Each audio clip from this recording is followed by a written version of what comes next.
Good morning, everyone. Morning from a lovely Cape Town. Yes, my windows is closed. I suppose you can't see that, but I'll try and do a live from somewhere else so you can see the beauty of the environment that I'm in. However, I'm not here to talk about that today. For those of you that will be watching live or even joining me from wherever you are in the world, some of you will know that Inga and myself have posted a few live videos over the last few months, and this is as a run up to our workshop that we'll be having in March, if I remember correctly, on the 12th of March. And what I wanted to cover was just a few topics running up to that workshop, and so it's not going to be very long live videos that I'll be doing.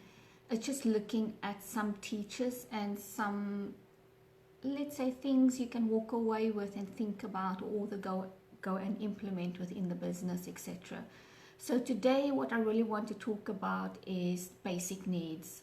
And if we look at Maslow's hierarchy, we can link this to the basic needs of any person. So whether you're an employee, whether you're a manager, if you look at performance management, that is where we would look at the basic needs of an individual. So if you look basically at, if I take myself as an example as an employee, what is it that I want? And if I think about in terms of what is it that I wanted when I was an employee, so one, I want challenge. So for me, what's quite important within a position is that I also learn to grow. I also want autonomy. So I want to be given the responsibility of being allowed to create my outcome in terms of, here's what I need you to do, this is what you need to deliver. But ultimately I decide in terms of how that output looks like and how I need to deliver it. And also I think what we all want as employees would be a sense of belonging. So we all want to be part of a group. We all want to ultimately be part of an organization that we're going to be working with. And yes, that's also linked to values, but it's a topic completely entirely on its own. So when we look at performance management and we look at those three areas and we look at what are the challenges that would then impact the basic needs or even psychological needs of an individual, one, we want to inspire people so that once they come to the performance management review sessions, they are inspired in terms of the feedback that they get. They leave the conversation thinking, you know what, I have been challenged, I have been given good feedback, but I've also given challenging new assignments or tasks that I can work on. They want the involvement. So yes, you are getting their feedback in terms of how they felt, in terms of how they progressed, where they feel that they need improvement. And it's not only coming from the one side, from the line manager side. And then also inclusion. So as a line manager, you are promoting them to the team, you're promoting them to the rest of the organization, etc. And that's challenges in itself, because we fall back on our preferred style as a manager, and we tend to sit there and have this one-sided conversation without asking them for the input.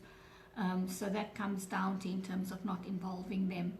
Inspiring them, do we inspire them into wanting to deliver good outputs, or do we just tell them this is what I want about when I want it, and we kind of rat them over the knuckles or fingers when they don't deliver in terms of what we wanted and how we wanted it? But the question comes back to, did we communicate in terms of how we wanted it? And then inclusion, not only for that individual in terms that you're working with and giving feedback to, how are we including the whole team? How are we giving feedback to the whole team? Are we praising the team for the work that they're doing together, and not only from an individual point of view? If you look back on the videos I've done before, you will see that I question traditional performance management reviews and the way we do it. And I look at it in terms of what else should we do, and not only look at it from a perspective of let's only do it from an employer perspective with regard to that. And as I said, very short video. What I'm going to be focusing on today, and what I focused on, was just really the basic psychological needs of an employee. Tomorrow we'll go into more detail with regard to this. So I want you to think about challenge.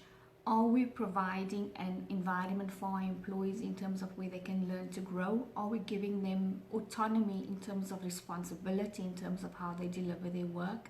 And more importantly, are we creating that belonging for them?